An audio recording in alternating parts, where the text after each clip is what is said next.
Olá, amigos! No Tô na Pista Seleção Especial, segue a grande conversa com Stefan Barcha, um dos homens mais respeitados do hipismo brasileiro contemporâneo. Na parte 2, a gente aprofunda os detalhes que fazem a diferença no esporte: planejamento, superação, estratégia e o que significa competir entre os melhores do planeta, nas pistas internacionais e no coração da elite do salto. Uma conversa que vai além da técnica e fala de caráter, foco e paixão pelo cavalo e pelo esporte. Começa agora, Tô na Pista Seleção Especial, parte 2, com Stefan Barcha. Olá, amigo do canal Universo Equestre.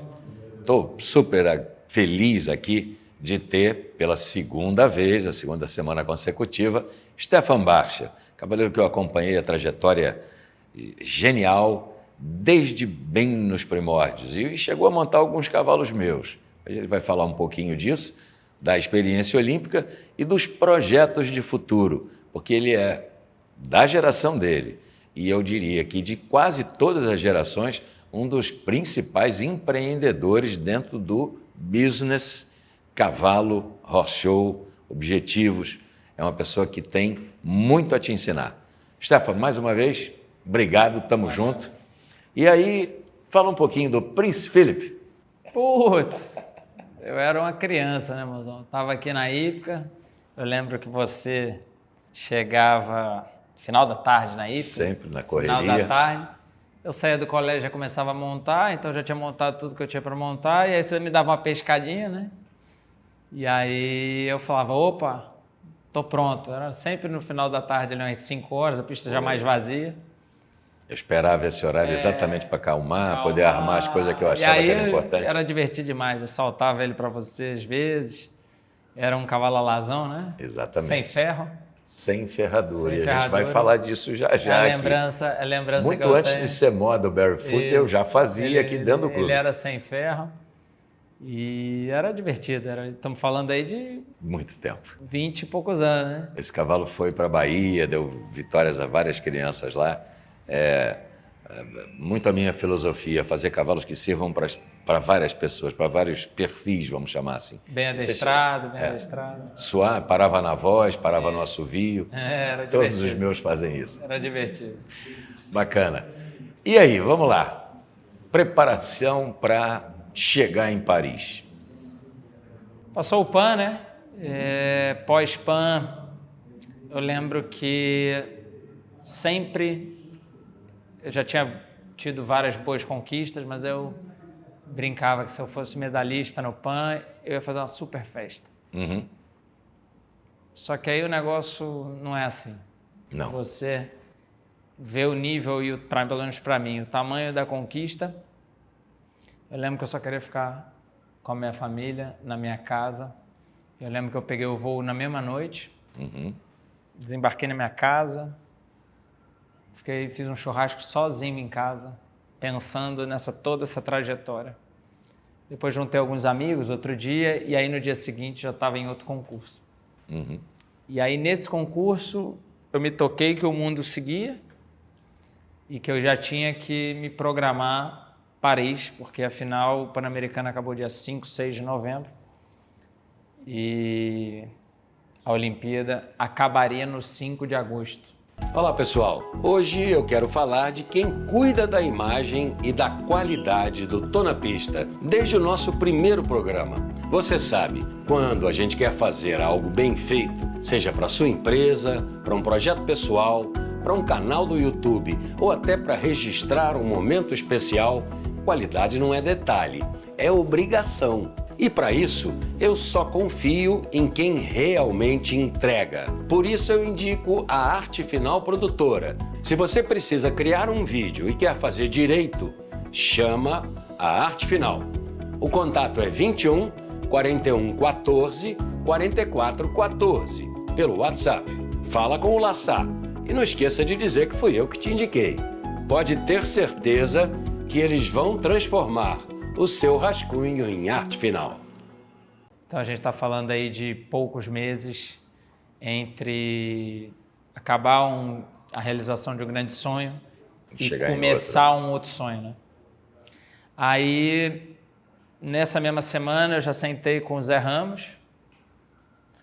Do Império Egípcio. Do Império Egípcio, que é o gestor do Aras, é um grande parceiro, que me dá um suporte diário na organização, nos processos internos.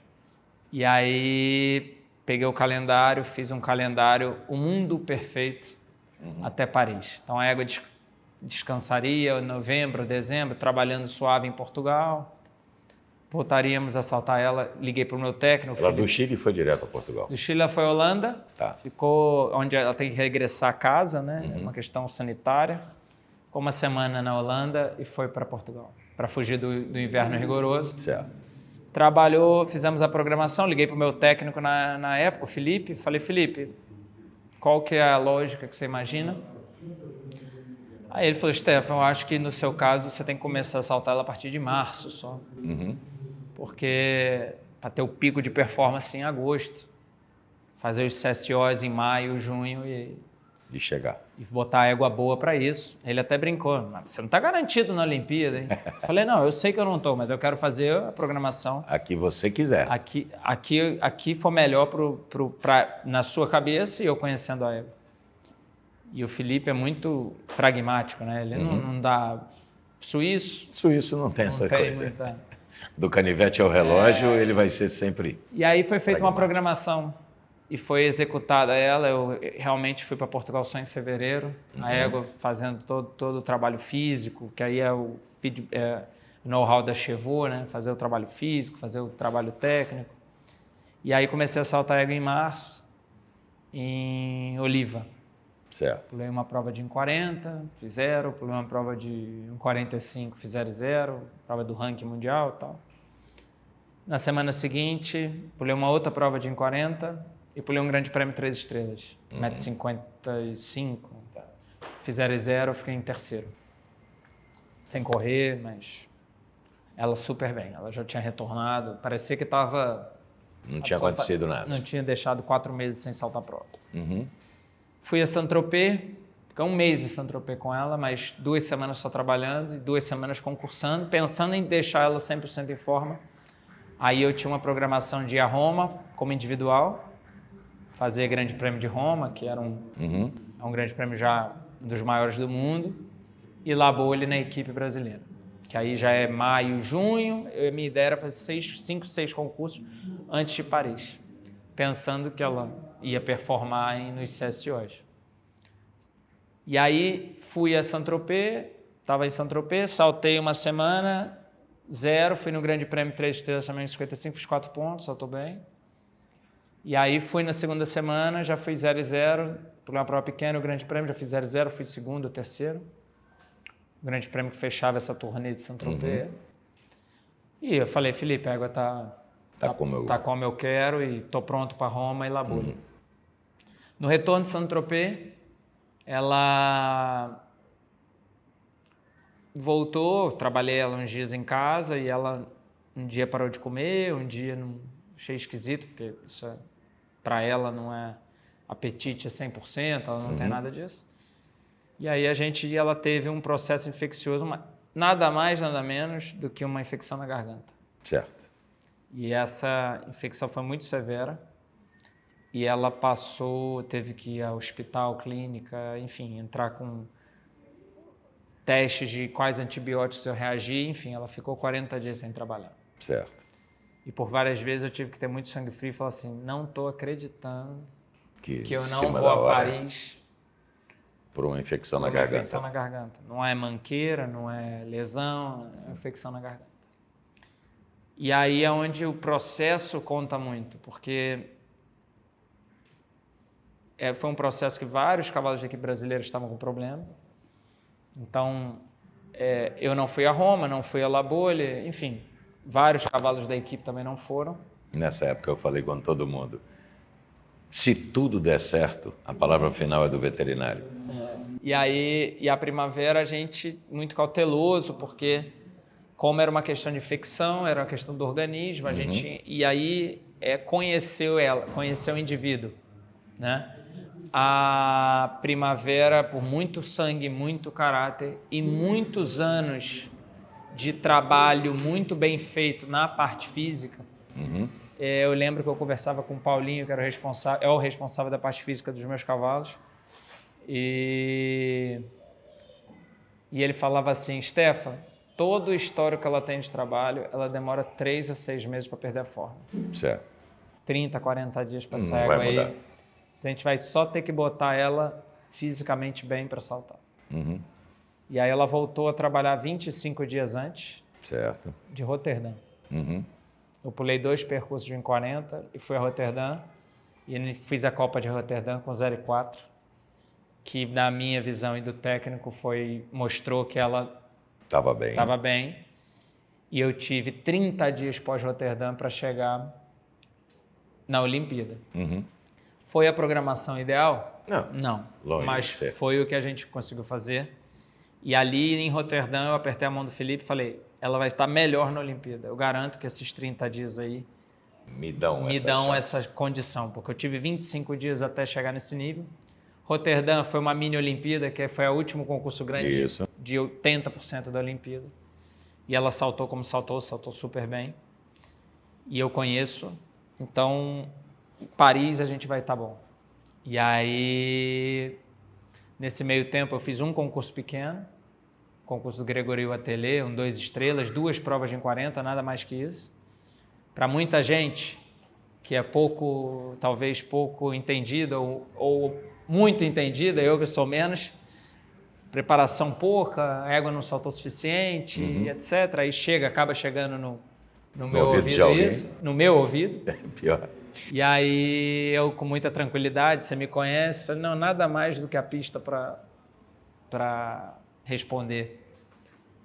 E aí foi a Olimpíada que a gente tivemos a infelicidade na parte da equipe, eu saltei o primeiro dia ainda, uma tensão diferente, porque eu sabia que tinha um problema do Pedro, foi um problema que eu já tinha passado, então eu falei, ainda não tinham tomado a decisão final. Eu entrei na pista, eu aqueci a Primavera, eu lembro que eu estava aquecendo ela no paddock, olhava para o lado, esperando que vinha alguém para falar para eu... Ou não vai, ou deu tudo certo. Eu saltei, foi uma concentração diferente. Claro. E aí a gente está falando de Jogos Olímpicos, né? Só quem já foi sabe o que é aquilo ali. É um absurdo como evento, tem que ir muito bem preparado mesmo, porque... É muito mais a parte mental do que propriamente a dificuldade da pista. Ou você acha que a pista foi a maior que você já viu? A pista da final olímpica, eu nunca vi nada igual. Dessa de Paris, eu já fui à Olimpíada do Rio, já vi, enfim. O último percurso de Paris, eu nunca vi nada igual. Nunca vi, não é que eu nunca tinha saltado, eu nunca tinha visto. Eu já fui a vários grandes eventos, saltando ou não saltando. Igual aquilo ali eu nunca vi.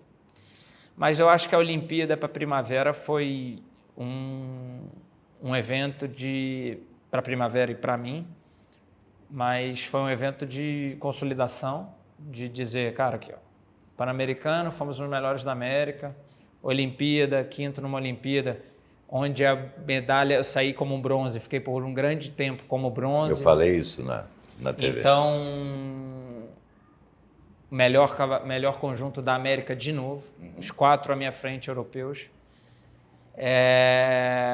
Então, foi um evento de consolidação, foi um evento que me fez evoluir tecnicamente e a Primavera também. Te falar. Durante a transmissão eu disse, olha, o Stefan nesse momento é bronze. No momento que aconteceu o terceiro 0, eu falei, olha, ele acabou de igualar o resultado do General Eloy Menezes e do André Johan Peter. 4º melhor resultado do mundo, sendo que ele sozinho em 4º. O André ficou empatado com vários e o General Eloy, a condição de 4º lugar dele foi indo num desempate para a medalha. E ele acabou ficando no 4º lugar. Histórias do hipismo brasileiro. Mas naquele último francês entrar ali, pelo tempo de tirar, foi uma coisa que eu falei, meu Deus do céu, 5º. Mas ainda era um super resultado. Eu não gosto de perder para o ímpar. Eu tenho uma característica que eu vou para qualquer lugar do mundo, eu olho para o lado. Isso. E eu não me vejo menor do que ninguém. Ok. Ainda bem que o Steve fez 0 antes. Senão seria terrível. Eu entrar... minha mulher me conhece, ela foi lá, estava na arquibancada, um calor danado, ela me deu um abraço depois, foi a primeira vez. Acabou a prova, eu não consegui encontrar ela. Ela me abraçou e a primeira coisa que a Roberta falou para mim foi assim, nossa, amor, parabéns, mas eu te conheço. E aí, assim, quarto é melhor que quinto? Mas se eu tô com a medalha... No terceiro, e cai naquela hora... E caio por uma medalha por meio segundo, ia me doer. Ia ser duro. O 5º lugar numa Olimpíada não me doeu. Eu acho que me deu mais fome. Como me conhecendo também, eu ia digerir essa dor e eu ia me dar mais fome, porque eu cheguei muito perto. E tem Los Angeles, tem, enfim, toda uma carreira aí. Mas eu acho, me fizeram essa pergunta lá, eu ainda estava em quarto, eu respondi dizendo que não é o pior lugar, porque foi falado isso, o pior lugar é o 4º lugar. A atleta tal falou, não é o pior. Não, o pior eu acho que não. Pior é lá para trás. Óbvio, ser o último. Então, eu acho que um percurso daquela exigência, que eu nunca vi nada parecido, tiveram 3 zeros, e então a medalha foi justa. Aquela aproximação do duplo, você mudaria alguma coisa? Então, ou foi do jeito que ela queria? Essa foi a primeira pergunta que me fizeram, acredita? Lá. E eu já vi esse vídeo várias vezes, em vários ângulos. Ela fez um toque que a vara caiu a 2 lances depois. Isso aí é... Então, se você falar, você muda? Não. Não mudaria aquela chegada. Estou falando de 3, 4, 5 centímetros, a diferença que é da situação. E aí eu dou um exemplo contrário, que é o próprio Steve, que para mim é um craque, o melhor que a gente tem no mundo. Gerdau. Steve Gerdau.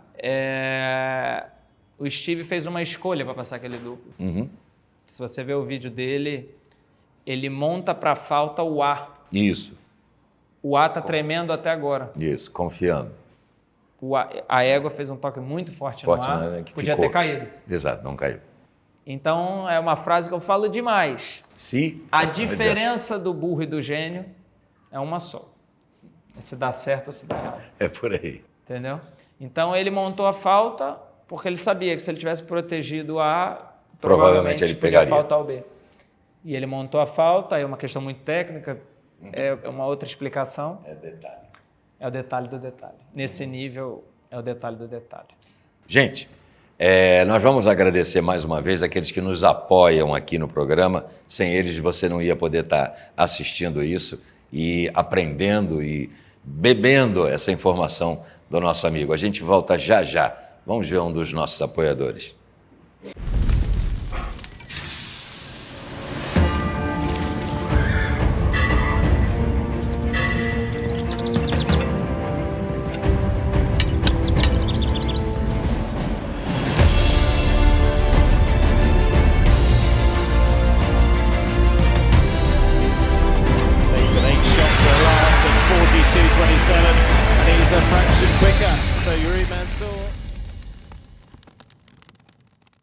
Estamos de volta. Obrigado aí ao Aras Rosa Mística, um dos que nos apoia aqui no programa. E, Stefan, passou a Olimpíada, 5º melhor do mundo, você vem ao Brasil quase que imediatamente, participa de outros concursos com animais que estão aqui. Como é que você consegue manter esses cavalos em grande performance? Uma hora você está na Europa, uma hora você está aqui. Tem uma estrutura, tem uma equipe. Qual é o segredo disso aí? É o Chevaux, é o Império Egípcio, é tudo junto? Na realidade, assim, né? Ninguém faz nada sozinho. Então, se eu quero ter volume e conseguir ser um cavaleiro que apoie o esporte interno, é importante que a maior maneira de eu apoiar o esporte interno, que é onde a gente precisa evoluir como país, como ecossistema, como, enfim, o esporte como um todo, é estar aqui. Sim, vir e trazer informação. Trazer informação, competir, dar o meu melhor aqui. Então, assim, a Chevaux é o meu meio de vida. É um serviço que eu presto, que nós prestamos para os clientes que querem estar junto, que querem evoluir, enfim. respeitando a todos, mas a gente tenta fazer algo diferenciado, trazendo muito da minha experiência de anos de Europa e, atualmente, estando lá também. O Aros Império Egípcio é um grande apoiador que eu tenho, que me dá todo o suporte na Europa. Então, hoje eu tenho cavalo de competição, organização, cavaleiro, a mesma coisa que eu tenho aqui na Chevaux, Brasil. Você consegue ter lá. Eu consigo ter lá. Então, quando eu estou aqui, a roda funciona lá, a máquina roda lá, e quando eu estou lá, a máquina aqui. Então, mas lá vocês têm uma base, uma cocheira, uma pista cocheira, de treino, isso, caminhão. Não, estrutura total. Total. Na realidade, a gente tem um arrendamento dentro de um pavilhão dentro da Milestone Farm, que é a cocheira de um comerciante importante, o Carlos Pinto, português, que, assim, a estrutura de primeiro mundo, picadeiro, pista, raia, enfim, tudo. E aí, dentro de lá, a gente tem a nossa própria organização, que aí é o Império Egípcio. E no Brasil, a gente tem as duas estruturas em São Paulo e Brasília, e são estruturas largas para cavalos de clientes e os meus próprios cavalos de competição, que o grande investidor é muito... Eu quero dar esse relato como exemplo dos cavalos que eu tenho em competição no Brasil. As pessoas acham que eu tenho vários apoiadores e que patrocinadores e tal. Só um cavalo só não é meu. Certo. A gente no Brasil, e que seja muito fato isso, a gente não tem uma cultura de investidores. Não são vários cavaleiros que têm o privilégio de ter, como eu tenho na Europa, ou um investidor aqui no Brasil, para fazer... A gente conta em uma mão aí no máximo. Com certeza. Então, eu cheguei a uma conclusão também, como Chevaux e como Robustage, que se eu não investisse no meu próprio esporte interno, eu ia ter o meu trabalho, o meu esporte de alto nível na Europa, mas quando eu viesse aqui, não ia rodar. Então, hoje, só um cavalo que eu tenho em alta competição no Brasil não é da Chevaux. É uma situação que eu penso muito, e aí agora, nesse momento, vale essa discussão, mas não para o Stefan, mas vale como um todo. O que a gente quer no esporte interno e o que a gente precisa evoluir como todo, no macro mesmo. Não adianta cada um pensar no seu. A gente tem que tentar achar soluções para os problemas que a gente tem hoje internamente. Perfeito. Entendeu? E há exemplos funcionando fora do Brasil que são perfeitamente copiáveis. Exato. Nós temos que mudar a mentalidade, o mindset da galera que está aqui e que quer ver o esporte crescer. E aí eu não estou falando de cavaleiros só. A gente tem que conversar no todo mesmo. Sim. Potenciais investidores, cavaleiros, criadores, organizadores de eventos, juízes. Sem dúvida. A gente tem que entender aonde quer chegar, que foi a grande sacada que eu tive como Chevaux. Certo.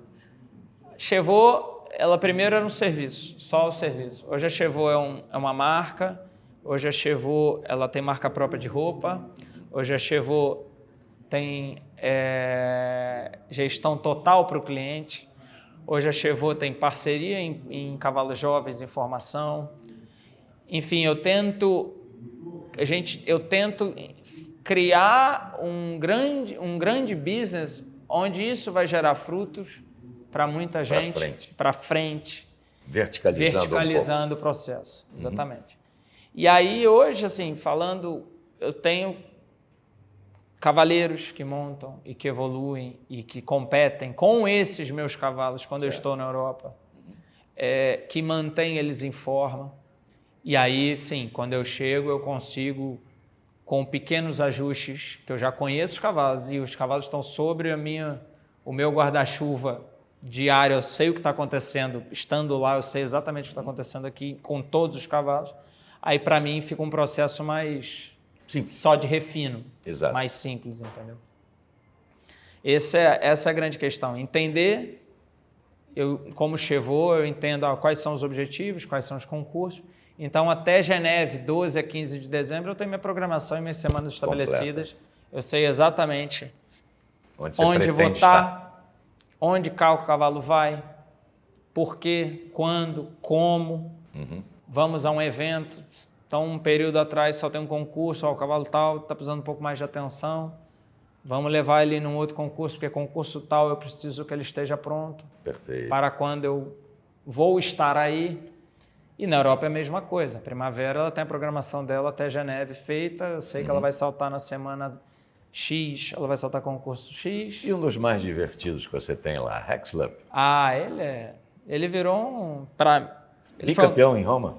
Ele foi ele agora, dos 2 anos seguidos, ele ganhou em Barcelona. Barcelona. O X-Loop, eu falei para a associação semana passada, eu falei, vocês falam muito da primavera, como um BH de exceção, mas quantos BHs saltaram em quase todos os CSOs do mundo, classificando ou ganhando prova? Sim. Poucos. Muito então poucos. pode botar na conta do X-Loop isso aí. Ele na prova dele, ele tá um relógio comigo, ele confia em mim, eu confio nele. A história do X-Loop ela é famosa aí, as pessoas sabem como eu comprei, como o cavalo que ele era. E agora, leilão de Jets, né? Eu comprei ele no leilão como um cavalo, digamos, ele tinha boas vitórias com o Gabriel, mas ele era um cavalo irregular e desde que comprei ele só me deu alegria e é um cavalo que desde então, no Brasil, no ano de 22, quando ele foi comprado, abril de 22, ele já ganhou diversas provas no Brasil. Teve alguém que fez essa conta rapidamente comigo e falou, esse cavalo se pagou em 1 ano e meio, 2, já estava... Alguma coisa nessa lógica, mas o mais importante são as vitórias que... Esse ano eu acho que ele já ganhou 9 ou 10 provas de ranking, né, do ranking mundial, que são as importantes.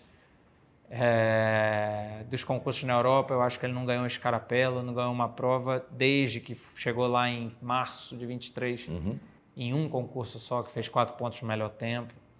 CSO de Roma, La Baule, Roterdã. I don't ever slow up, no I don't take shit. I got no love for the fakeness. If you wanna play tough and wanna hate this, I'll always show up. I don't ever slow up, no I don't take shit. I got no love for the fakeness. If you wanna play tough and wanna hate this, I'll always show up and make a statement. I don't ever slow up, no I don't take shit. I got no love for the fakeness. If you wanna play tough and wanna hate this, I'll always show up. E mesmo fazendo esse pinga-pinga Europa, Brasil, você está conseguindo subir bastante rápido até no ranking internacional, da Federação Internacional. Hoje, eu acho que eu sou 68 ou 70 do mundo. Isso. Mas chegou lá abaixo de 1000. Não, o problema, um dos problemas sistêmicos nossos é o ranking mundial. Pontuar todo final de semana. Você, no Brasil, você não consegue fazer ranking, porque para ter ranking precisa ter internacional com provas acima de 30 mil euros. Sim. Aí o câmbio já quebra a gente. Completamente diferente do México, que faz um monte de internacionais e então, muito mais fácil eu habilitar lá. cheguei em 23, 600 do mundo, 700 do mundo. Aí já subi para 400, subi para 200. E eu acho que tem um ano já, desde o final do ano de 23, que eu não... 80, abaixo dos 80. O que é um número para 2 cavalos que eu tenho na Europa. Impressionante. É excepcional. Entendeu? O que eu tenho hoje é isso. E são os 2 cavalos que fazem resultado. O Loop na prova de velocidade, a Primavera nos grandes prêmios e Copa de Nações. E a Primavera sempre, nesses 2 anos, foi muito voltado para os campeonatos, né? Pan-Americano e Jogos Olímpicos. Então, eu praticamente não a usei para pontuar. Praticamente só botando ela em forma, e grandes pontuações foram desses campeonatos que pontuam muito. Né? Perfeito. Próximo projeto agora, como é que é isso? Além de querer mudar um pouco a situação do hipismo brasileiro, o que mais você está mirando aí, que eu te conheço? Cara, como projeto esportivo, o que me dá muita muita vontade é o alto nível. Eu amo o Brasil, eu gostaria de ajudar demais os processos internos. Certo. Mas falando de esporte, a Europa, os grandes eventos e o meu foco, eu já estou com a cabeça em julho de 26, nos Jogos Equestres Mundiais em Aachen. Aí seria saltar com a primavera os Jogos Equestres Mundiais, seria a concretização de... Ela vai estar com que idade nessa 15 época? anos. 15, vai estar Perfeito. auge. No Mundial de 26, ela estaria ainda nos 14 anos... Hípicos. 14 anos dela e os 15 hípicos. Ela faz aniversário no final do ano. Certo. Então ela estaria, na minha visão, vai estar... Maior equilíbrio entre maturidade do cavalo e físico. Ela vai estar ainda melhor na montabilidade e aí seria o fechamento de um ciclo muito pensado para abrir outro que eu enxergo que ela ainda ande um pouco mais, de 27 até Los Angeles. Que ela 16 anos é uma idade, uma égua dura e saudável como ela é, seria também especial. O segundo ciclo olímpico, o segundo Pan-Americano, Jogos Equestres Mundiais, que sempre foi muito pensado. Eu sempre, desde os 6 anos, falo, essa égua ela precisa só fazer o passo a passo. Eu abdiquei do Mundial de 22, não, abdiquei do Mundial de 22 não. Eu abdiquei de disputar a vaga do Mundial de 22, pensando com o técnico que ela era muito verde ainda. Certo. E foquei no Pan-Americano e pensando no Mundial de 26. Então, Mundial de 26, tenho projetos e ambições já de entendimento que esses cavalos estão muito caros, então eu preciso formar esses cavalos para 32, para, enfim, outros... Os próximos ciclos, isso eu já faço.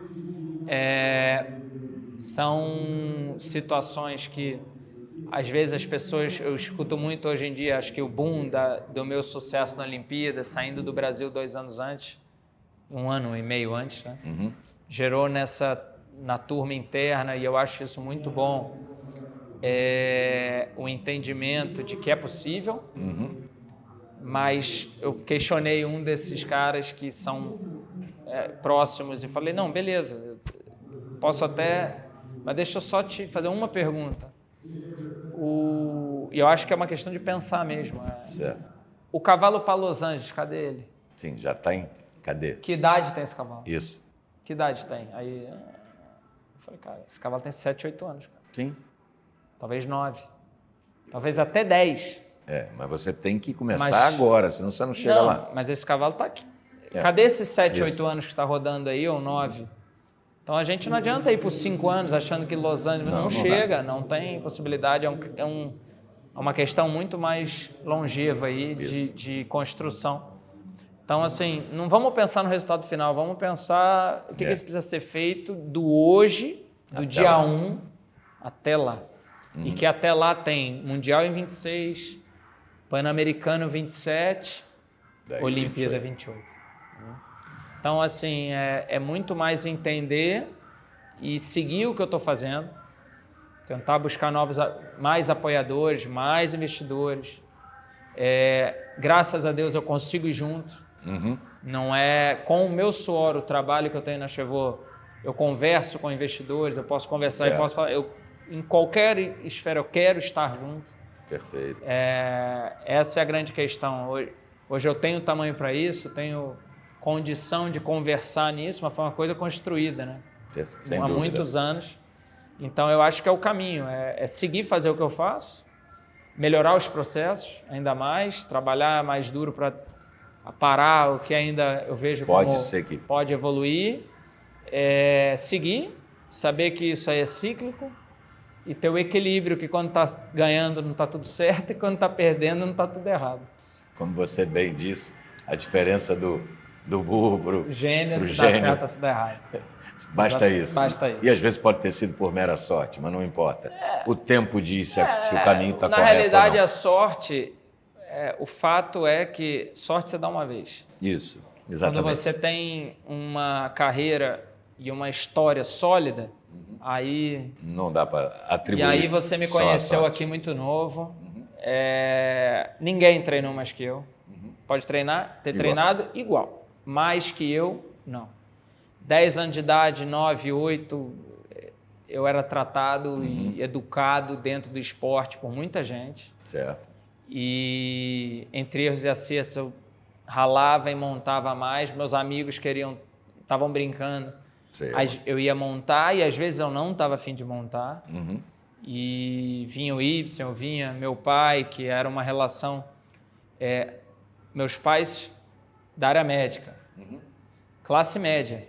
Certo. Não me faltou nada, mas tinha as permutas. Claro. Então eu montava os cavalos do Ibsen pela aula. Isso. O Ibsen me tratava como filho. Graças a Deus eu tive gente que me ajudou. Dona Isabel Meira, Galvão, toda essa turma que me deu aporte, me deu suporte, tanto financeiro como técnico. Depois do falecimento do Ibsen, foi o Galvão que continuou me dando uma mentoria. Eu digo que se eu eu tenho uma carreira de jovem até hoje, eu estou em 34. Certo. Comecei aqui e competi com 8. Então, em competição a 26. Você nasceu em 90? Eu nasci em 89. Vou fazer aniversário no final do ano. Tá, eu também. É por isso que eu fiz a conta rápida. Semana que vem meu aniversário, fazer 35. Eu só faço em 3 de novembro, 64. Sou 27 de outubro. Ok. Aí, há 26 anos eu acho que eu sou bem sucedido. Na categoria de base eu ganhei o que tinha que ganhar. Mirim, campeão brasileiro de Mirim, campeão brasileiro de Júnior, campeão brasileiro de Young Rider e campeão brasileiro de Sênior. Certo. Eu acho que para essas quatro, eu sei que o Paulo Sturte, a Camila Benedita, Mirim, Júnior e Sênior. Sim. Eu ainda fiz um Young Rider aqui, no meio do caminho, que nem havia na idade. Sênior. Brasileiro de Sênior, Sul-Americano de Sênior, pulei 2, ganhei 1 e fui vice com a Primavera em outro. 18 eu ganhei, 22 eu fui vice. Um Pan-Americano, 2 Olimpíadas, um 5º lugar. Me falta a medalhinha, mas ela vem. Vai chegar. Vai chegar. Então, no meu caso, não foi sorte. Não tenho que... Não foi sorte, eu trabalho até hoje mais e estou com a cabeça sempre... O que eu preciso fazer melhor? O que eu preciso fazer para atender o meu cliente melhor? O que eu preciso fazer para ter um investidor do meu lado, me apoiando, entendendo que ele está investindo, não é botar dinheiro a fundo perdido. Isso. E o que eu sei fazer, falo para os meus apoiadores, falo para os meus colaboradores. Ali dentro, você deixa comigo. Daqui para fora, vocês têm que eu conto com vocês. Isso é a frase que eu falo direto para os cavaleiros, tratadores, veterinários, ferrador, fisiatra e fisioterapeuta, enfim. Aqui para dentro, se eu errar a distância, pode falar que fui eu. Tá. Daqui para lá, eu preciso de vocês e preciso do comprometimento. Tá ruim, vamos conversar. Tá bom, vamos seguir. Não pode parar. Então, eu não acredito em sorte, acredito em trabalho, e aí a sorte acompanha quem trabalha um pouquinho mais. Galera, é isso aí. Deu para conhecer um bocado do nosso querido Stefan de Freitas Barcha. É um exemplo a seguir? Talvez. Se você acha que ele é dedicado demais ou fez do cavalo a sua única obsessão, vocês estão completamente enganados. Ele tem vida familiar, ele tem vários amigos, é uma pessoa querida no Brasil inteiro e lá fora. As pessoas já o conhecem, porque quando ele entra na pista, ele dá o recado dele e leva a bandeira do Brasil para o ponto mais alto. Stefan Barcha, obrigado. Obrigado, Mozão. Você falou aí uma parte... Prazeraço. Você falou aí uma parte importante. Deu até um arrepio aqui. Família, né? Sim. Cara, eu sou um privilegiado. Falei da minha carreira, mas lá, quando eu 26 anos, uma Olimpíada, Roberta grávida, eu fiz essa escolha. E aí Deus me deu uma família, meus 3 filhos, e é absolutamente o equilíbrio que me faltava dentro do todo. Né? Então, mais motivação. Mais motivação, tudo por eles. A Roberta, dentro dessa loucura que é a vida, minha vida, o Atlântico virou ponte aérea, né? Ela tem que ter muita paciência também, me dá muito apoio. Meus filhos me dão a gasolina que quando eu falo, putz, de novo, Vamos lá. vamos lá, é por eles. Então você mandou bem demais aí na fala e eles que dão esse respaldo e são o alicerce para... Esse espinafre extra do Popeye. Não, cara, exatamente. Minha gente, é isso aí. Esse é o Tô na Pista. Entre em contato conosco, avise aos amigos, use essa plataforma para divulgar o seu serviço, o seu trabalho e aquilo que você é apaixonado. Porque se você não fosse apaixonado por cavalo, você não estaria aqui nos vendo. Forte abraço a todos, até quinta que vem.